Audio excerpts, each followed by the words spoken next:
Before we get started with this episode of the podcast, here's a quick message from our sponsor. If you're still short of a Prezi or two, can we suggest the perfect last-minute Christmas gift? Roomcard is a digital hotel gift card for over 1 million hotels and over 900 global hotel brands. Roomcard can be purchased in any amount, so it can be collected or topped up for any adventure, staycation, or maybe even just a work from hotel day. There's no expiry date, and with instant international delivery straight to a mobile phone at your chosen time, anywhere in the world, Roomcard is quite possibly the best Christmas gift for 2021. Visit roomcard.com and give them something wonderful to look forward to.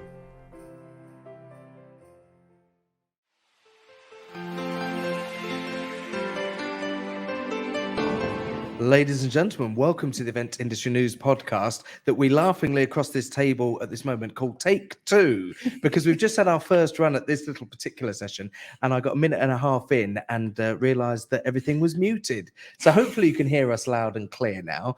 My name's James Dickson. This is the Event Industry News podcast and we're at the Business Design Centre in North London. We're here for the Association of Event Venues annual conference, their 2021 conference, and when I walked in this morning, I saw something. I thought, I know that person, but we've never met in person. Sitting across the table from me now is Helen Moon from EventWell, who regularly listens to the podcast may remember that name. Helen's been on a couple of times before, and her and I have spoken through video link on this podcast, and I don't think either of us knew that the other one was going to be here today, but I'm here with the podcast studio set up in person at an event for the first time in nearly 2 years.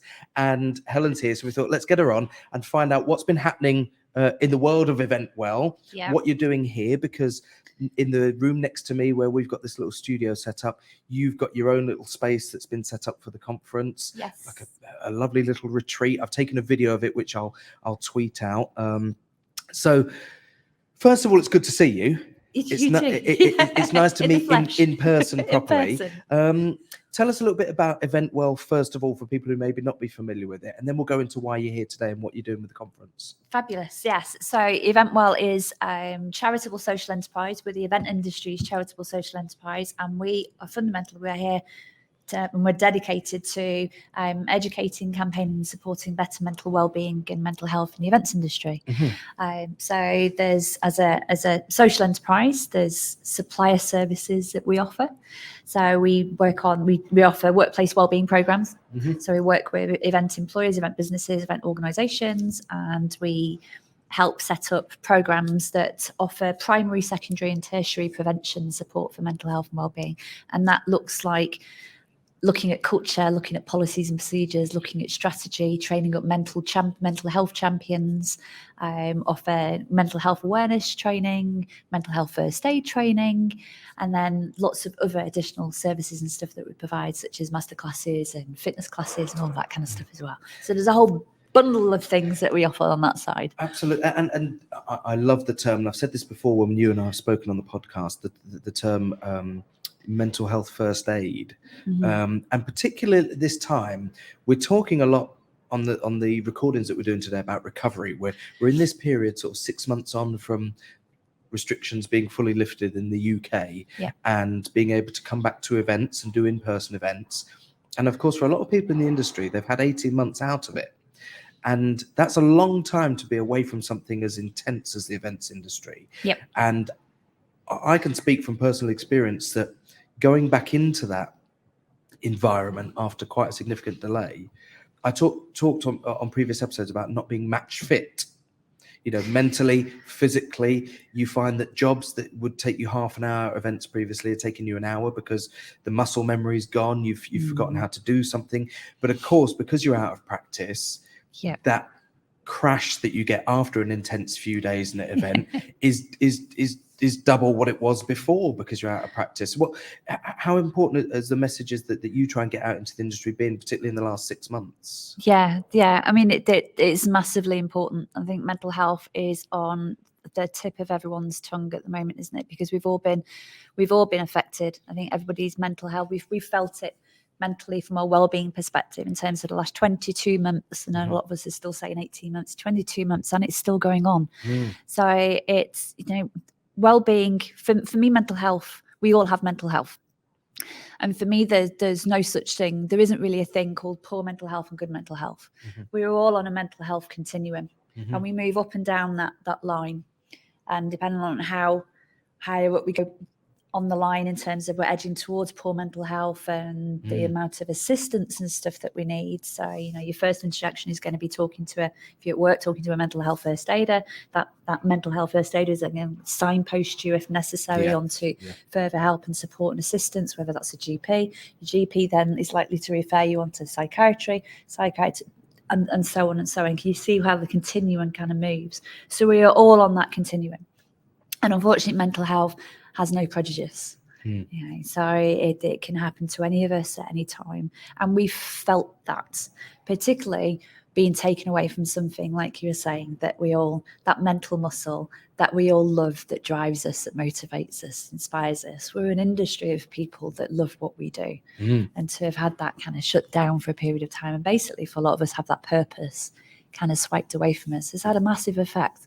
But it is, getting back to doing the stuff that we love. Me and Alden were laughing about it, actually, because he was trying to put up one of our pop-ups and he couldn't put it up. And I was trying to switch an uplight on. I was like, where's the switch? I can't even remember how to switch it on. It's bizarre, isn't it? We've all forgotten how to do basic stuff. I mean, look at me. We set this up and we've had to go again on the recording of this podcast because it was muted on here. Which is a virtual school by error, isn't it? You're mute.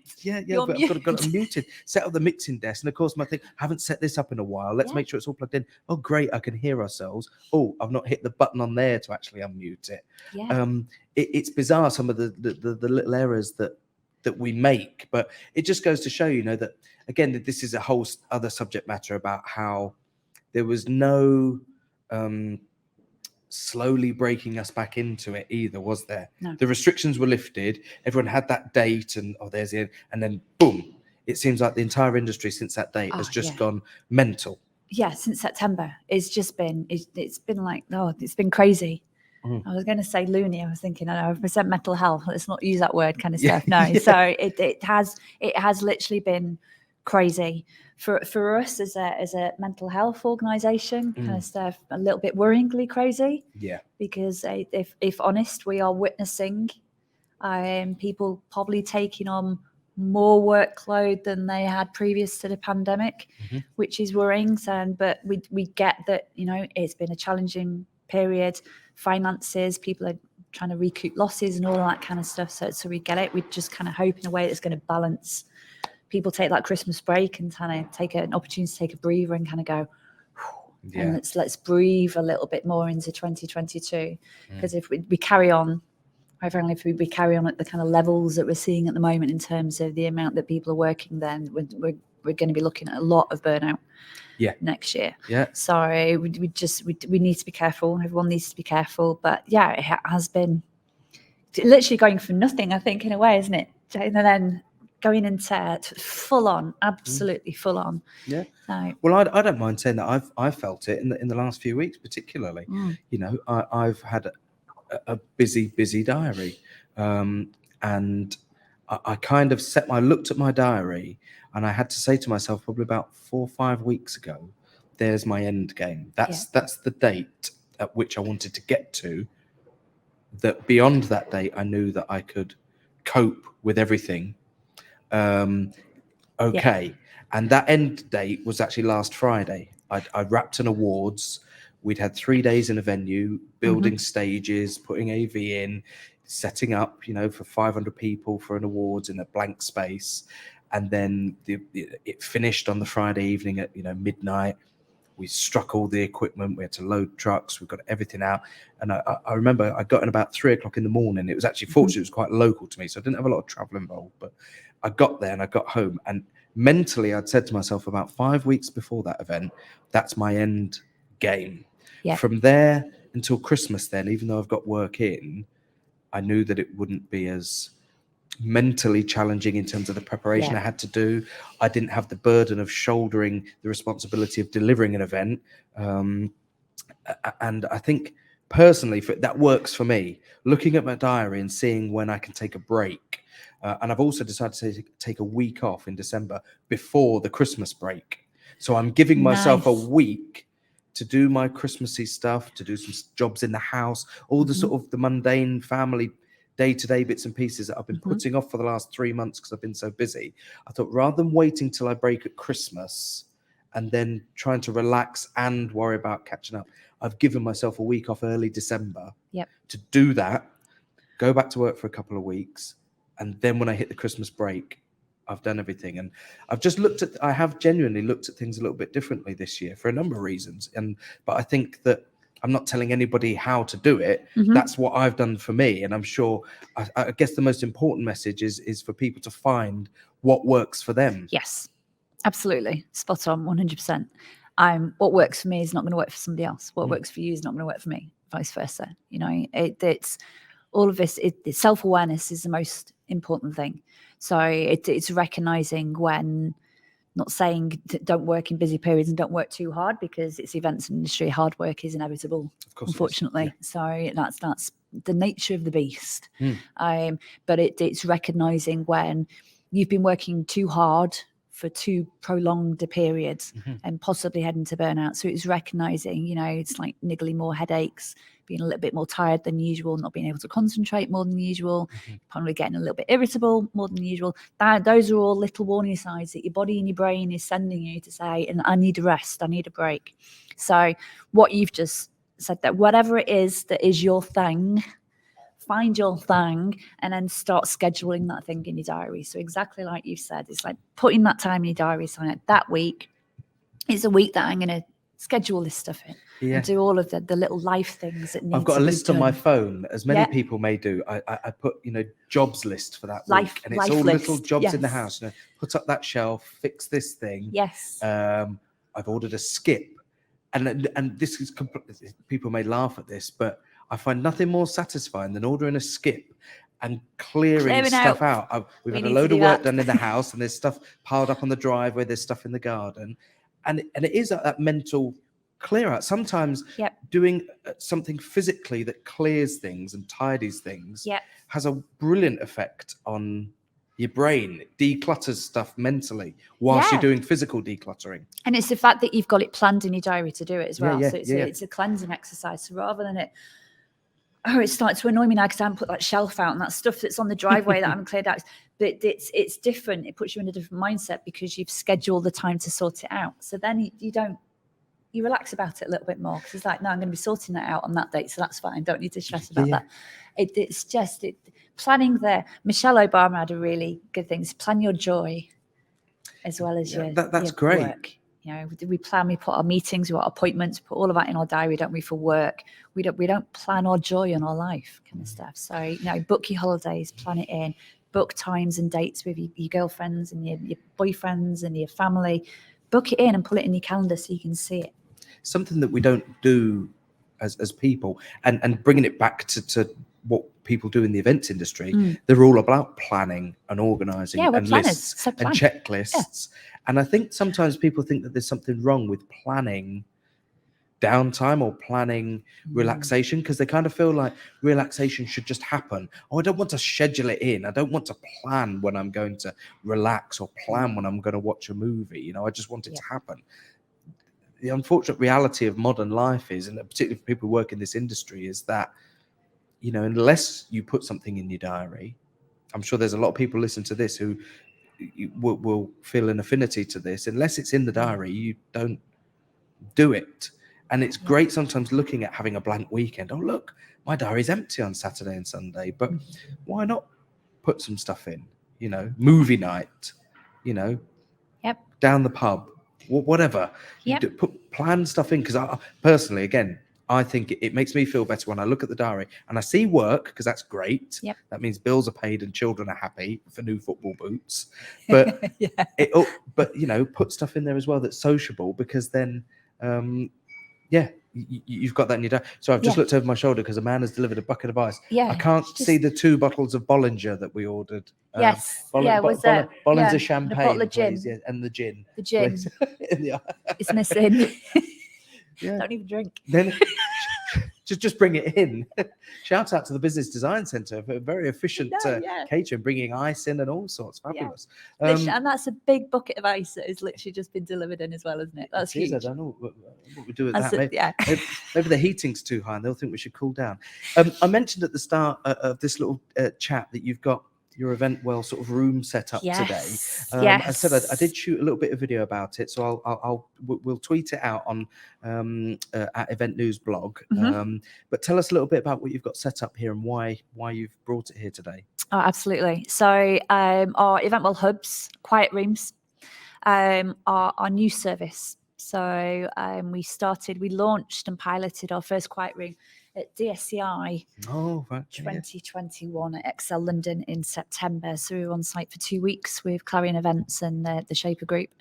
Amazing. That's a pretty intense event as well. That may need a little bit of downtime. Yeah, it was. Yes, it was. We were blown away really by the amount that it was used, and no word of a lie, with a big military. Yeah, of course. Yeah. For anybody who doesn't know the show, look up at DSCI and look it up. So, but military coming in and using it and knowing exactly what it was for as well, which was mind blowing in a way, but so needed by the people that were using it, and the feedback from them. I've kind of said I'm someone who lives with a mental health condition, and I've obviously worked in our industry for 24 years this year. I myself have attended lots of events, and the difference having a space like a quiet room has for people like me, and then people like at the DSCI London at the meeting show. We had our first event trade event was at the meeting show. They had the first ever quiet room, so I want to put that out there. So the meeting show were the ones to have one first, and then AEV are the first of our industry associations to have a quiet room at the annual conferences. But it's I've always kind of said, if you build it, they will come. So in terms of people like me who live with mental health conditions, and it's not just people like me, quiet rooms are also for anybody neurodiverse, so anybody who's neurodivergent, so autism, ADHD, those kind of things. Quiet rooms are also for those people, so that allows them a place that they can retreat to should something have triggered them. Or sent them off balance, if that makes sense. The noise you can hear in the background, by the way, is our vodka and gin being delivered and placed in the ice bucket. Everybody, what's your name, sir? John. Thank you to John, everybody. He's just off camera. You can't see John at the moment, but John's now been promoted to our official catering and beverage manager. Thank you very much, John. It's good to see, and particularly the DSCI event, that industry. It's an arms show. It's an arms fair. It's an arms fair. Military. There are people buying weapons. Of all the industries and of all the events that may need to offer their people a little bit of downtime. Yeah. It's very apt, isn't it, really? It is, yeah. So we had one guy was coming in and using the quiet room every day of the show. And if you can imagine, so it's just off the Boulevard in Excel for anyone who's been to Excel, we were there. So you literally would come out of our quiet room, the EventWell hub, and go back on the floor, and there's a tank there, there's a missile there. It's kind of like, and he's been doing yoga moves and meditating and doing what he needed to do for his health and well-being, and then going back on the floor. So we helped and supported a few people with complex mental health conditions and needs. We did support someone who had suicidal thoughts, but we also dealt with people managing depression, addiction, mental breakdown, who were all using that space. But it's a space. Quiet rooms are not just a space for people like us who are managing complex conditions and people who are neurodivergent, which you should never kind of say that they have mental health problems, because they don't. It's very different. It's also for just a space for events. Are amazing. I love our industry. I don't want anyone to get me wrong in terms of thinking I don't love our industry, because I do. It's the most amazing. I've been in it for 24 years. It's the most amazing industry that there is. But the way that events are now, they're packed with content. They can be quite intense. You know, they're motivating, they're inspiring, they're fast-paced. And sometimes that can just be a little bit too much for people's brains just Sure, to yeah. take on board. We look at the way people are programming their content now. It's all Yeah. about how much can we possibly squeeze in for our attendees in the shortest space of time. You know, exhibitions, each stand is competing for people's attention. So Yeah. they become bigger, they become bolder, there are more screens, there are more things to look at and grab your attention. The sounds, the noises that are going off around it. You know, conference content is becoming shorter across the board. You know, the content of conference sessions, the timing of those have been reduced so that they can fit more in. And also because people's attention spans have reduced. You don't really see hour and a half keynotes anymore. You see 30-minute, 40-minute sessions. 40 minute. And it's more stuff. So you're right to point out that the very nature of events, not just from an organization, but from an attendee point of view, is more intense. Yeah. If you go to an event for 2 days, a business event particularly, it's a lot to sort of process in a very short period of time. But it's also understanding, and this is where event design is really, really important. So Sammy Ellen, who's emceeing today, talks a lot on this subject, and it's a very important subject. So as event designers, we should all be going away and looking at working memory and how working memory functions, how it works. So your working memory, basically, it is the stuff. So what we're doing now is going into our working memory. It's not going into our short-term memory because we haven't been asleep yet. We have to sleep for it to go into our working memory. That's what happens in REM sleep. Okay. So it won't be processed into short-term until we've slept. So everything we do today is working memory. Our working memory can only hold so much. So imagine it's like a little bucket. There's only so much room in the bucket. And if you start popping more and more content in the top of the bucket, it's going to overflow. Right? So what's going to happen is the stuff that was already in the bucket is going to come off the sides. Our brains can only take on so much information. And if we don't plan breaks in between those sessions, just to give the brain a bit of a break for a minute, before people that are going to session after session after session after session, if you turn around to them at the end of the day and say, what did you learn? What did you cover? It's why if somebody's talking to you, we can't recite a sentence that somebody says to us word for word. It's very difficult for us to do. That's how working memory works. Yeah. We can pick out keywords. That's why repetition, stuff like repetition when we're speaking, is really important. So going over again, repeating the message really helps working memory. And then sleep is really important. So rest and sleep is really important for you processing that working memory into the short-term memory. And then eventually over time, increase repetition of the message again. That's why something like post-event and that follow-up and recaps and going back and watching recorded sessions is great for somebody to cover that session, repeat that session again. That helps that memory then move into long-term memory. So repetition helps along repetition. Well, that's good to know for people who are doing, particularly now, it's relevant to the amount of events that have gone hybrid, and because they're streaming content out for people to be able to tune into remotely who can't make it to an event, that's then giving them on-demand content. And you know, the amount of events now that have got that available to them that didn't pre-pandemic, it's one of the really good things that have come out, that has come out of the industry. From an organizational point of view, obviously, operationally, people will tell you that's great because it gives you content to engage with people all year round and all the rest of it. But what a great point that you've made, that actually that on-demand content from a memory point of view and from a neurological point of view will actually help them to retain that information. Exactly, because it needs to be repeat for it to move along the chain out of working memory into short term, from short term to long term. You've got to repeat the message, you've got to repeat the content. You don't necessarily fill them with loads of content. Keep it short and punchy. So it's good that sessions are going down to 30 minutes to 40 minutes. From a mental well-being perspective, that's good. Because you can only take about 10 minutes away from a session. That's roughly around about the capacity that you have. You sit down and have a conversation with somebody, you listen to someone speaking, you're not really going to take away more than 10 minutes of that. And it's going to be kind of key words and points and stuff. Nobody's will be able to walk away from a session and recite word for word exactly what that speaks. It's impossible. Because working memory doesn't work in that way. You've reminded me of something that just recently we had a gentleman called Humphrey Chen from a company called Clipper.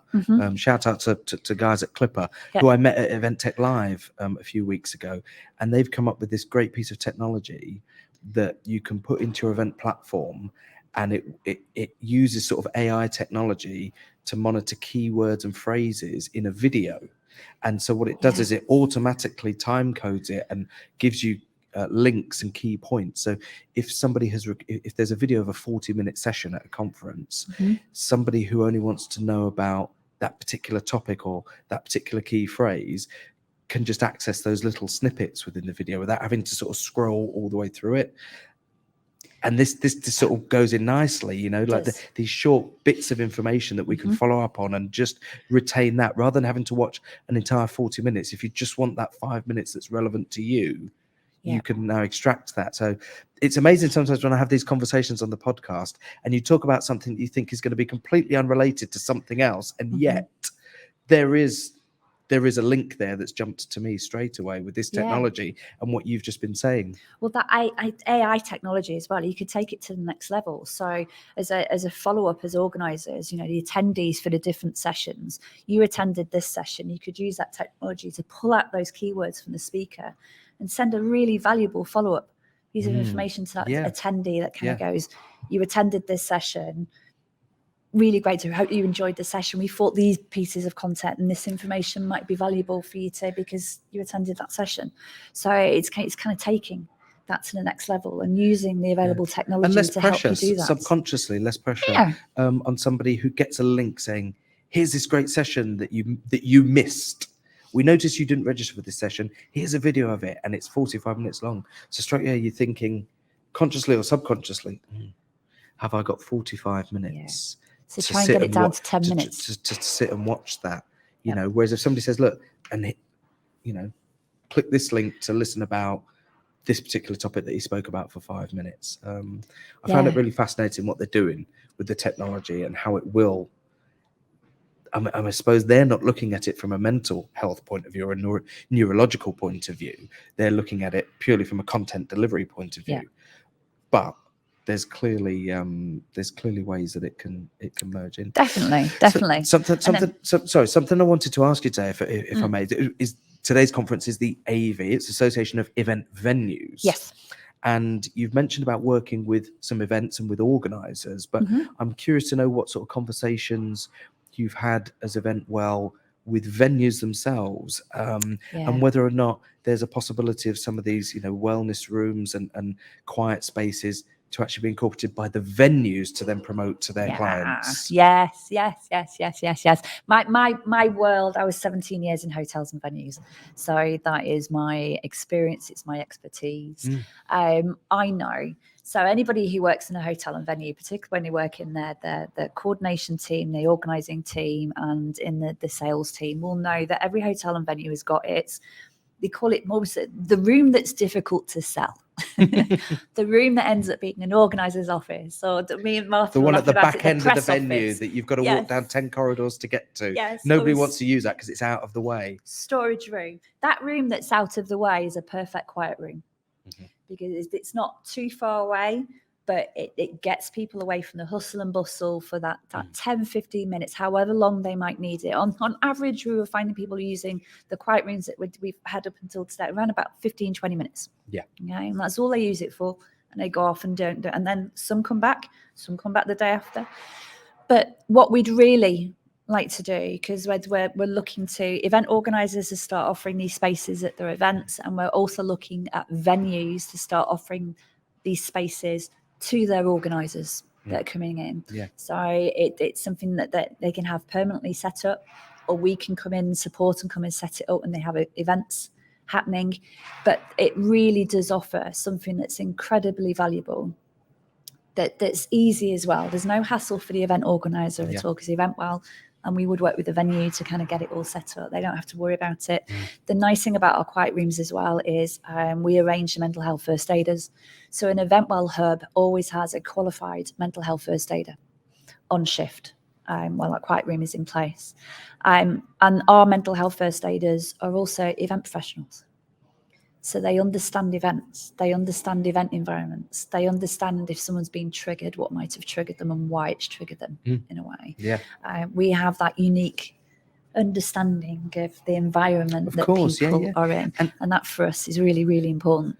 but having that qualified person on hand that can signpost and support, because that's what a mental health first aider does. They're not there to diagnose, they're not there to fix the issue. They're there to say, right, okay, this is what advice do you need, what supports, signpost. We probably recommend that you speak to your GP, whatever it is you might need to do, or just sit there and listen.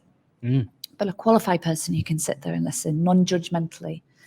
And quiet rooms are all about allowing people who live with mental health conditions and are also neurodivergent the dignity of still being able to give their best and their all to the event they're attending. Whilst they're working or attending, it doesn't matter either way, does it? The amount of times I've found myself in a toilet because something's triggered me. I've found it difficult, and I've found myself in a toilet, crying in a toilet. And it's the age old, you have to fix your makeup in the mirror, wait until the pink and the red's gone from your eyes a little bit, take a deep breath, go back compose out. yourself, or out you go. You leave the event, and if you leave someone, if someone leaves an event, they're not going to go back in. Yeah. Once they've gone out of that door, it's going to be very difficult to get that person to go back into the event, particularly if something has triggered them. So having a quiet room, having that space on site, and if you're a venue as well for all of the events, we all know when we work, particularly the bigger venues, there's going to be times you can have more than one event happening at any time. So just allowing that space that any attendee is going to remember that venue, they're going to remember the event, they're going to go away with a kind of positive, more than a negative experience from that event, and they're going to come back to the next one. They're going to come back, they're going to do what they need to do and give their all, and that's what we want. That's what we need to do. The biggest issue, not issue that I have, but for me personally, being on site is not necessarily the problem, and being able to speak to somebody while I'm on site, because I sort of go into work mode and you fly around at 100 miles an hour, you're doing it, your brain's active and everything. It's the post-event crash. Yes. And that's, the day after you've had physically and mentally stressful 2 or 3 days, and suddenly you're allowed the opportunity to switch off physically and mentally. And it's at that point then where I sometimes get a bit of low mood, or just feel a bit completely demotivated for 2 or 3 days, and at that point, what opportunities are there with EventWell to be able to sort of speak remotely rather than not actually at the event? Because there's an argument that's as important, isn't it? That post-event crash. Absolutely. And that's in terms of the service and how an EventWell hub works. We always recommend that we're there for at least the last day of setup and the first day of breakdown.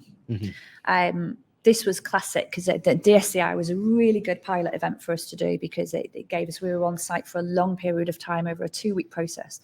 So we were able really, really well. And a lot of this was stuff we just talked about before. We'd never actually seen it in action and been there specifically to see it in action, deliver this service, because none of this hasn't been done before in terms of having that mental health first aid delivered with a quiet room service before on site. So for us to be able to sit there and watch who was using the hub and quiet room at different times, that was most interesting. So during setup, we were there a week for setup, and we had lots of the organising team sticking their heads around the door, kind of going, "This is really nice. This is nice. Oh, it smells amazing. I'm going to come in here," kind of stuff. We've got lots of that. It smells amazing, because we do have essential oils and stuff burning in there. So that's immediately people go, "Oh, wow, it smells gorgeous." I'm thinking sponsorship straight away. Yankee Candle need to be tapping on your door. They do, yeah. So anybody who does essential oils, get in and come and speak to us about it.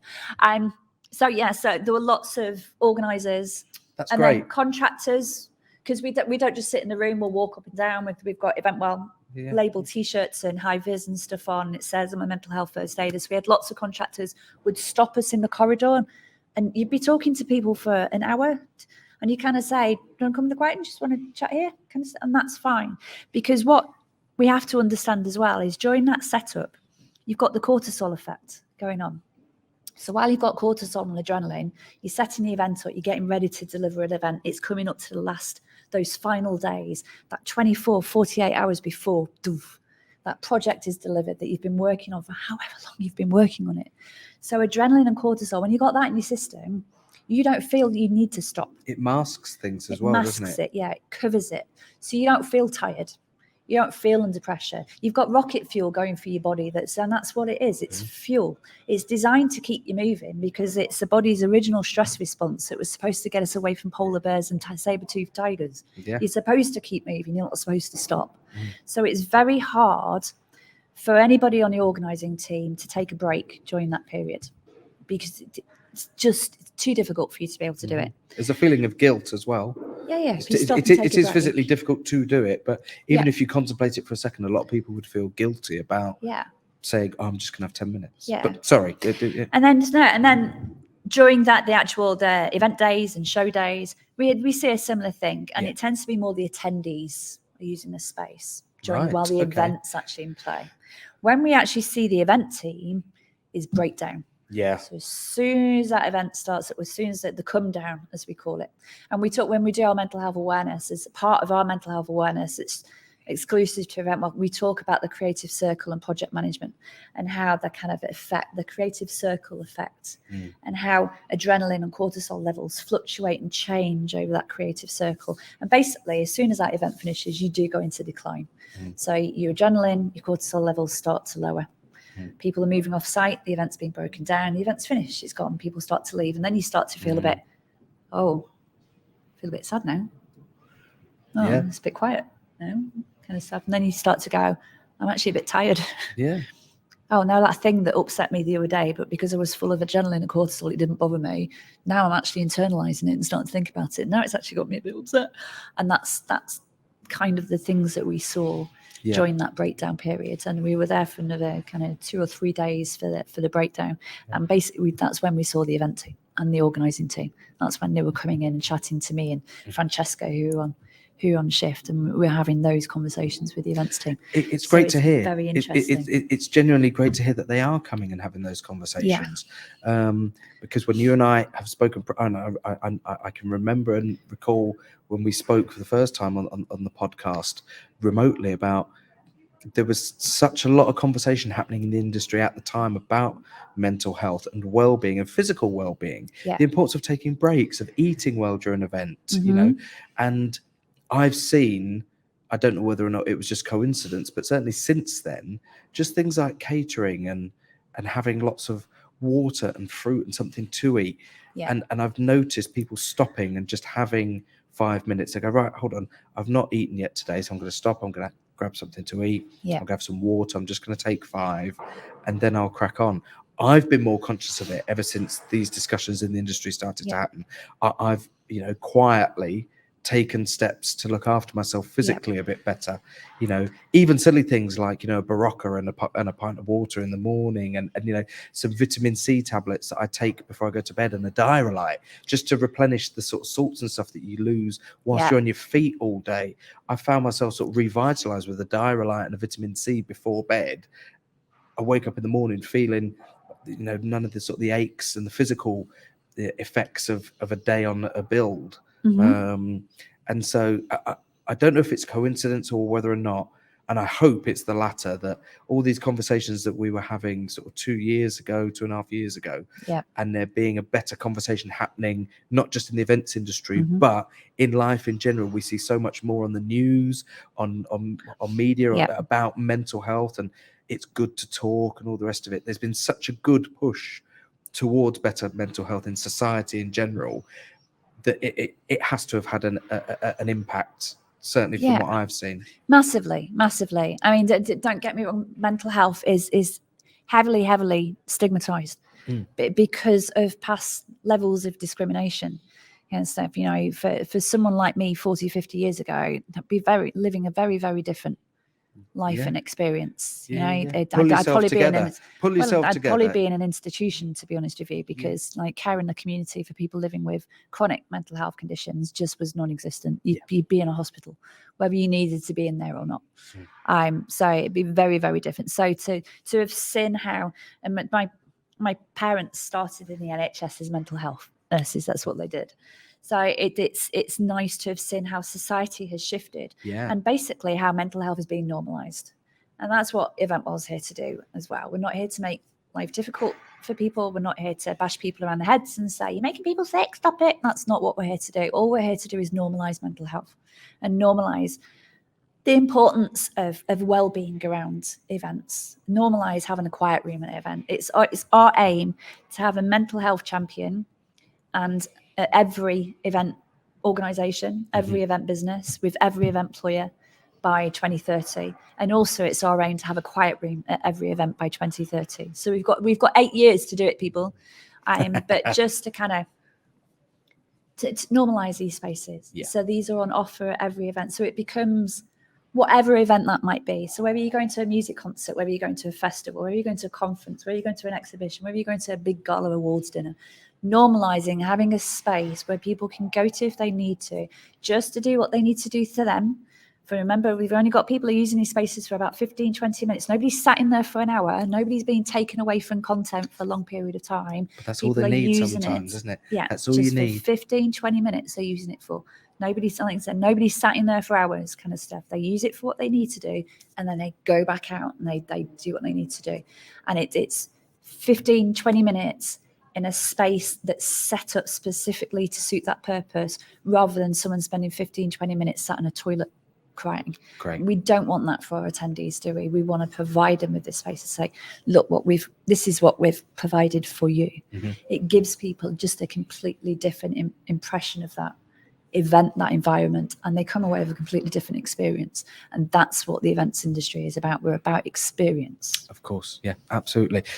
I suppose the most important thing I can ask you today for people who are listening to us is if they want to find out more, how do they do it? How do they get in touch with you guys? So eventwell.org. If you look under mental wellbeing solutions, you'll see a list of all the things that we do there, and you'll see event hubs and quiet rooms. Mm-hmm. So do go and have a look at the webpage.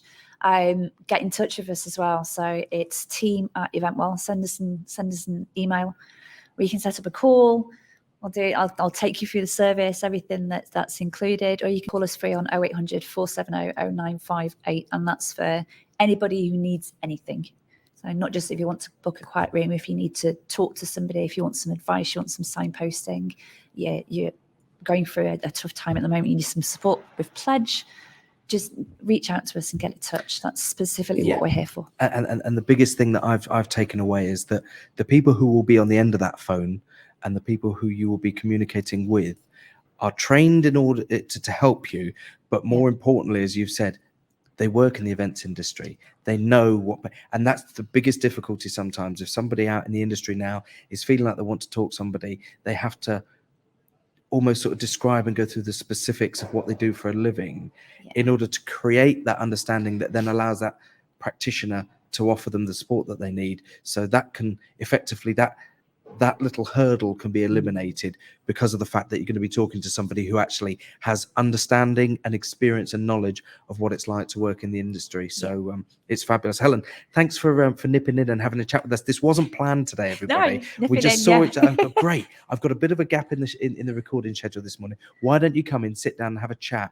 And what's been really great is I didn't know what this room was going to be like today when we set up, but we've got this glorious sort of glass wall behind me here, overlooking a live build of an event. So the very people that we've been talking about on this episode today, you may have seen moving backwards and forwards in their high-vis, and there are stand contractors out there building shell scheme and big stands. It's brilliant to see. It's brilliant to be back here, but as good as it is to be back in the industry and as busy as we all are, let's not lose sight of the conversation that you and I first started to have a couple of years ago on this podcast. So it's been a really sort of opportune time, I think, to be able to meet you today and have a little bit of a catch up. Thanks for joining us. No, you're welcome. Thank you so much.